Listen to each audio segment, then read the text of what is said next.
স্বাগত খেলাযোগে, আপনাদের সাথে আছি আমি ফাইম রহমান। চিরনিদ্রায় শায়িত হলেন ক্রীড়াপ্রেমী সাবেক প্রধানমন্ত্রী বেগম খালেদা জিয়া জাতীয় সংসদ ভবনের দক্ষিণ প্লাজায়। তার জানাজায় সামিল হয় রাজনীতিবিদ, দেশি বিদেশি কূটনীতিক সহ লক্ষ লক্ষ মানুষ। গোটা বিশ্ব অবলোকন করে এক মহিষী নারীর অন্তিম যাত্রা। সাবেক প্রধানমন্ত্রীর শেষকৃত্যে দেয়া হয় রাষ্ট্রীয় সম্মাননা। বিস্তারিত পার্থবণিকের রিপোর্টে।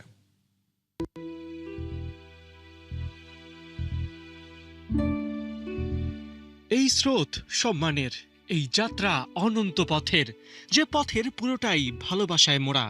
এক জীবনে এত পাওয়া, এত মানুষের আবেগে ভাষা বাংলাদেশের কোন রাজনীতিবিদ কবে পেয়েছেন? সাবেক প্রধানমন্ত্রী ক্রীড়ানুরাগী খালেদা জিয়া বাংলাদেশের ইতিহাসে এক অমর গৌরব গাথা। বেগম খালেদা জিয়ার অন্তিম যাত্রার শুরুটা হয়েছিল সকালে। এভারকেয়ার হাসপাতাল থেকে গুলশানের বাসভবন ফিরোজায় আনা হয় তাকে। কিন্তু এবার আর সেই উচ্ছ্বাস নেই, নেই মমতাময়ী কণ্ঠস্বর। 17 বছর নির্বাসন কাটিয়ে দেশে ফেরা তারেক রহমান যেন তুমুল কোলাহলে সেই নীরবতায় হারিয়েছিলেন। মায়ের জন্য এ সময় কোরআন তেলাওয়াত করতে দেখা যায় তাকে। অবশেষে সকাল 11:30টায় খালেদা জিয়াকে বহনকারী গাড়ি বের হয় ফিরোজা থেকে। লাল সবুজে মোড়া গাড়ি ছুটতে থাকে জানাজা স্থল জাতীয় সংসদের দক্ষিণ প্লাজায়। লক্ষ মানুষের আবেগ, ভালোবাসা আর দোয়াকে সঙ্গী করে যখন খালেদা জিয়ার মরদেহ জানাজা স্থলে পৌঁছায়, ততক্ষণে লোকে লোকারণ্য রাজধানীর রাজপথ। কোনো বাগাড়ম্বর নয়, কোনো প্রতিহিংসার উদ্গীরণ নয়।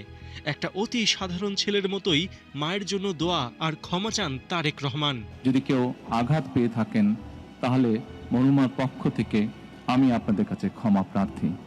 জানাজার পর খালেদা জিয়ার মরদেহ নিয়ে যাওয়া হয় জিয়া উদ্যানে, যেখানে শহীদ প্রেসিডেন্ট জিয়াউর রহমানের পাশেই প্রস্তুত করে রাখা হয়েছিল বেগম খালেদা জিয়ার কবর।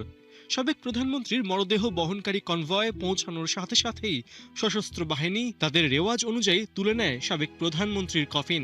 পেছনে পেছনে আসেন তারেক রহমান, তার স্ত্রী জোবাইদা রহমান, মেয়ে জাইমা রহমান সহ পরিবারের সদস্যরা। আবেগঘন ওই সময়ে শুধু বাংলাদেশ নয়, গোটা বিশ্ব সাক্ষী হয় যখন নির্বাসন থেকে ফেরা এক সন্তান মায়ের স্নেহডোরে নয়, বরং মাই সন্তানের হাতে শায়িত হন কবরে। এক মুঠো মাটিতে তারেক রহমান চিরবিদায় জানান মাকে, যেই মা শত বাধা প্রতিকূলতায় তাকে মানুষ করেছিলেন। বেগম খালেদা জিয়ার দাফন শেষে 3 বাহিনী থেকে সাবেক প্রধানমন্ত্রীকে জানানো হয় রাষ্ট্রীয় সম্মান। এ সময় করুণ সুরে বেজে ওঠে বিয়োগল। একে একে পুষ্পস্তবক দিয়ে বেগম খালেদা জিয়ার কবরে সম্মান জানান মহামান্য রাষ্ট্রপতির প্রতিনিধি ও 3 বাহিনীর প্রধানরা। উপস্থিত থেকে বাংলাদেশ নেত্রীর প্রতি কোটি মানুষের ভালোবাসা অবলোকন করেন বিদেশি কূটনীতিকরা। বেগম খালেদা জিয়ার প্রয়াণে তারেক রহমান তার মাকে হারিয়েছেন ঠিকই, এক মুঠো মাটিতে হৃদয়ে বয়ে চলা ঝড় বেড়ে হয়েছে শতগুণ। তবে এটাও সত্য, এই মাটি, এই মানুষ এখন তারই আপনজন। দেশের প্রতিটি সেক্টরের ন্যায় ক্রীড়াঙ্গনও তার দিক নির্দেশনার অপেক্ষায়, উন্নতির শিখরে ওঠার নেশায়। পার্থ বণিক, ৭১। শেষ হলো এক আপসীন নেত্রীর অধ্যায়। ক্রীড়ানুরাগী সাবেক প্রধানমন্ত্রী বেগম খালেদা জিয়ার বিদায় নির্বাক। দেশের ক্রীড়াঙ্গন, রাজনীতির মতো খেলাধুলাকেও যিনি গুরুত্ব দিতেন সমানতালে। বেগম জিয়ার লড়ে যাওয়ার মানসিকতা খেলোয়াড়দের জন্য হতে পারে বড় অনুপ্রেরণা বলছেন সাধারণ জনতা। হাসান সজীবের রিপোর্ট। দিগন্ত জোড়া জনসমুদ্র, লাখো মানুষের একটাই ঠিকানা, একটাই শোক। চোখের জল যেন ফুরিয়ে এসেছে হৃদয়ের গভীরে। কেবল একজনই, বেগম খালেদা জিয়া। প্রিয় অভিভাবককে হারিয়ে বাকরুদ্ধ লাল সবুজের জনতা। শোকের নীরব ঢেউয়ে ঢেকে গেছে পুরো দেশ।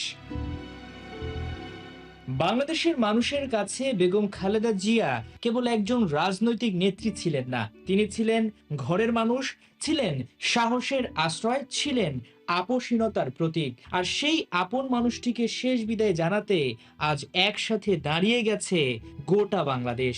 111-এর সময় ওই যে মনিউদ্দিন ফখরুদ্দিন সরকার উনাকে বলেছে উনার 2 ছেলে নিয়ে দেশের বাইরে চলে যেতে, কিন্তু শেখ হাসিনাকে একই প্রস্তাব দিছে, কিন্তু শেখ হাসিনা চলে গেছে, কিন্তু খালেদা জিয়া যায় নাই। উনি বলেছে আমার 2 সন্তান না, আমার লক্ষ কোটি সন্তান আছে, আমি ওদেরকে ছেড়ে যাব না। এই দেশ আমার, আমি এই দেশে, আমার জন্ম এখানে, আমার মৃত্যু পর্যন্ত এখানে থাকবো। অন্যার সাথে কোনো আপোষ করবো না, যে কোনো ফেসিবাদের বিরুদ্ধে, যে কোনো অন্যায়ের বিরুদ্ধে কাঁধে কাঁধ মিলিয়ে সবাই মিলে আমরা এটা প্রতিহত করবো। উনি শুধু না, ওনার ছেলেও খেলাধুলার প্রতি বেশি অনুরাগ ছিল, যার জন্য উনি খেলাধুলাকে আরো বেশি উন্নত করছে। শুধু বাংলাদেশ নয়, সারা বিশ্ব আজকে কাতর। আমরা তার বিধি আত্মার মাগফিরাত কামনা করছি। চাইলেই আপোষ করে ভোগ করতে পারতেন ক্ষমতা আর সুযোগ সুবিধা, কিন্তু তার অভিধানে ছিল না অন্যের কাছে মাথা নত করা। একটা প্রজন্মকে তিনি শিখিয়ে গেছেন কিভাবে অন্যের বিরুদ্ধে দাঁড়িয়ে লড়ে যেতে হয়। ক্রীড়ানুরাগী এই সাবেক প্রধানমন্ত্রীর সাহসী মানসিকতা আজও অনুপ্রেরণা তরুণ প্রজন্মের পাশাপাশি দেশের খেলোয়াড়দের কাছেও। উনি সব ক্ষেত্রে উন্নতি করেছেন, ক্রিকেট, ফুটবল, হকি সব দিকে উনি করে। ওনার আমলে তো সবকিছু ব্যাপক ক্রীড়া ক্ষেত্রে সম্পূর্ণ হয়েছে। তরুণ প্রজন্ম শিখতে পারবে যে উনি যে আপোষী নেত্রী, উনি দেশের মানুষকে যে ভালোবাসা দিয়ে, এটাই আজকের এই জনশ্রোতার প্রমাণ করতেছে। এবং তরুণ প্রজন্ম শিক্ষা নিবে যে মানুষের জন্য যদি কাজ করে, মানুষের জন্য যদি মানুষ সংগ্রাম করে, তাহলে মানুষ মানুষকে মনে রাখে। একজন সফল মাতা, সফল প্রধানমন্ত্রী, সফল দেশ নায়িকা এবং সফলভাবে তিনি আন্তর্জাতিকভাবে বাংলাদেশকে উপস্থাপন করেছেন। সুতরাং তার কোনো তুলনা নেই। গোটা মানচিত্র জুড়ে আজ শোকের মাতম। দেশের ক্রীড়া সেক্টরের এক অন্যতম রূপকারকে হারিয়ে নির্বাক ক্রীড়াঙ্গন। বহু আগে যে স্বপ্নের বীজ তিনি রোপণ করেছিলেন তা আজ ধাপে ধাপে সফলতার আলো দেখছে। শোক বয়ে গভীর শ্রদ্ধা আর ভালোবাসায় তাকে স্মরণ করেছে বাংলাদেশ ফুটবল ফেডারেশন বাফুফে। লাল সবুজের পতাকা গায়ে জড়িয়ে শ্রদ্ধা আর ভালোবাসায় বিদায় জানানো হলো ক্রীড়ানুরাগী সাবেক প্রধানমন্ত্রী বেগম খালেদা জিয়াকে।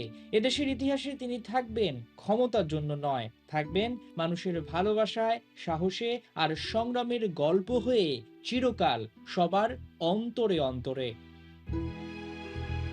হাসান সজীব, ৭১। পুরো দেশ শোকের সাগরে ভাসছে, শুনশান নীরবতা। ক্রীড়াঙ্গনে সিলেটে বিপিএল খেলতে যাওয়া ক্রিকেটাররা মাঠে খালেদিজের জন্য করলেন মাগফিরাত কামনা।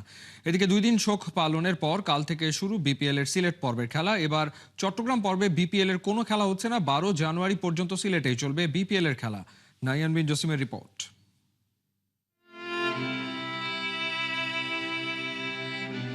থমকে গেল মহাকাল, শোকের সাগরে ভাসিয়ে চিরবিদায়। থমকে গেছে দেশ, স্তব্ধ প্রকৃতি। ক্রীড়াঙ্গন রং হারিয়েছে তাঁর চলে যাওয়ায়।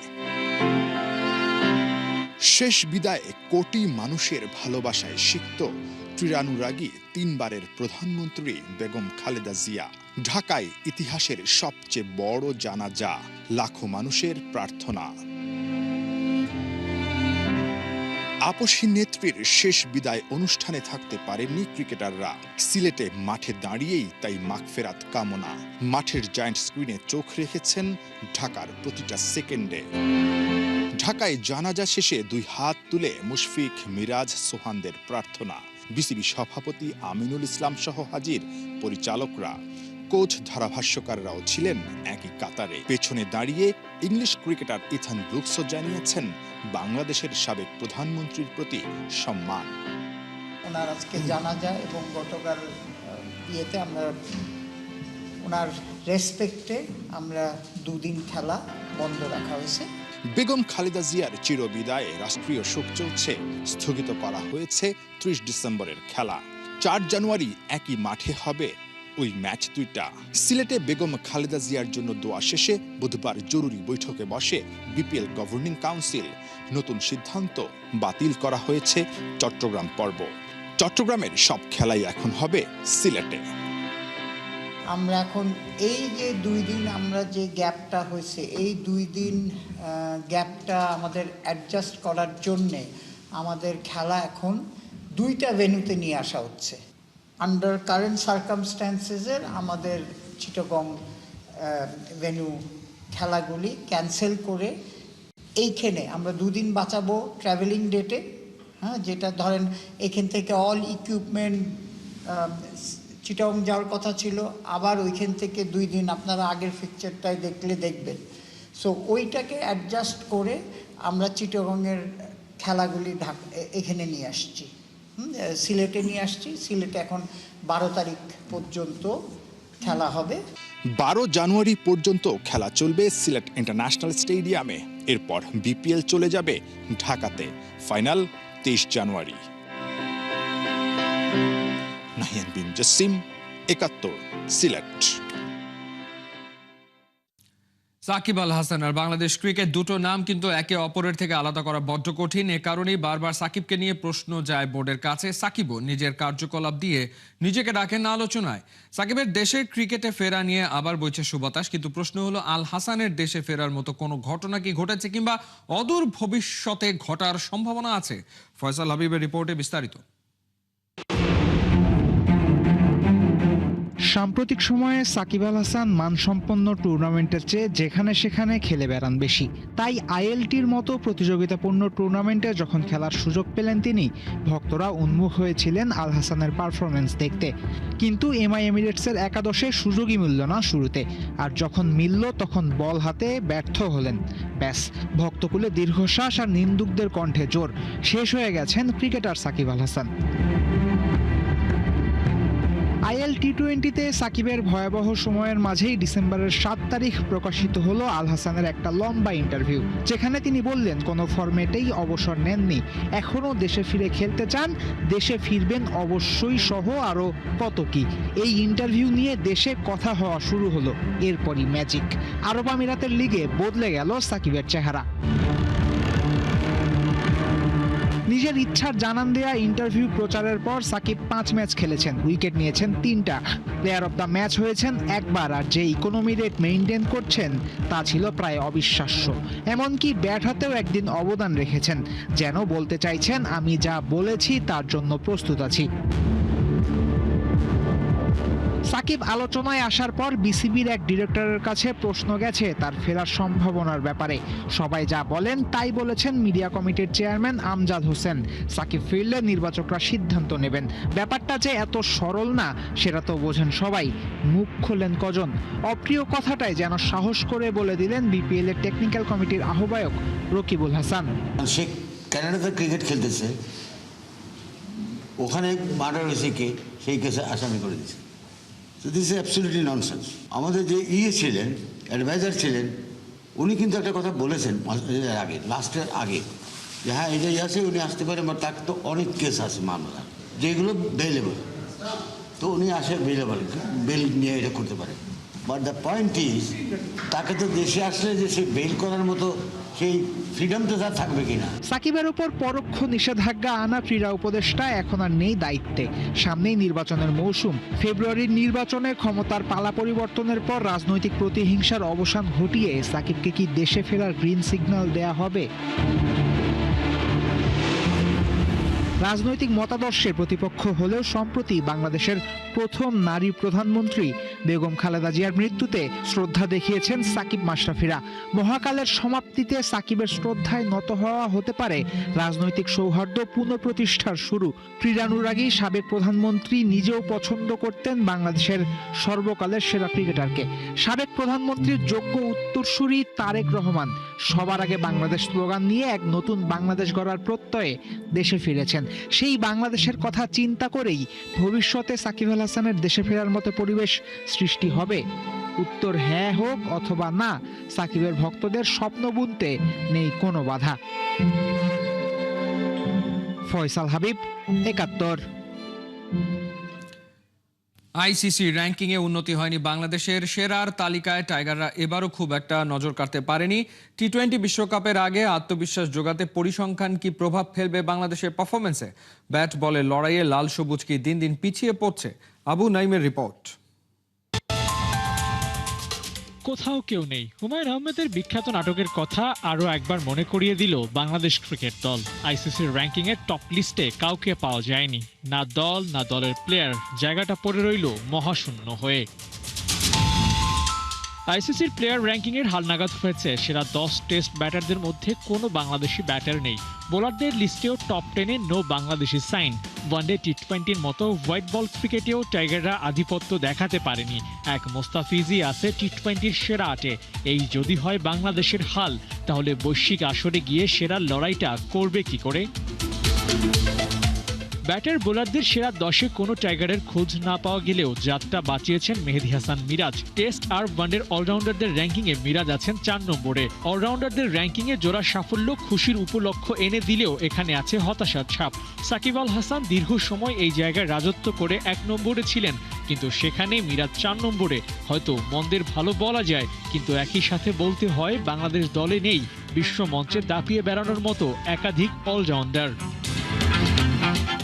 বাংলাদেশ দলের ওয়ানডে র্যাঙ্কিংটা একটা সময় যখন সেরা 10-এ বেশ প্রশংসনীয় জায়গায় থাকতো, সেখানে এখনকার অবস্থান 10 নম্বরে। স্মৃতির পাতার পুরনো পৃষ্ঠায় চোখ বুলিয়ে ভক্তরা বলতেই পারে, আমাদের গেছে যে দিন তা কি একেবারেই গেছে। সামনে টি-20 বিশ্বকাপ। বাংলাদেশের রেকর্ডটা এই টুর্নামেন্টের সুবিধার না। গেল আসরে আফগানিস্তানের বিপক্ষেও হেরেছিল টাইগাররা। ভক্তদের মনের কোণে কুড়াক দিতেই পারে, এবারও কি তেমন কোনো ঘটনাই ঘটবে? বিশ্বমঞ্চে একের পর এক ব্যর্থ টুর্নামেন্ট কাটিয়ে ফেরা বাংলাদেশ এবারও ফেল করে কিনা কে জানে। আবু নাঈম, ৭১।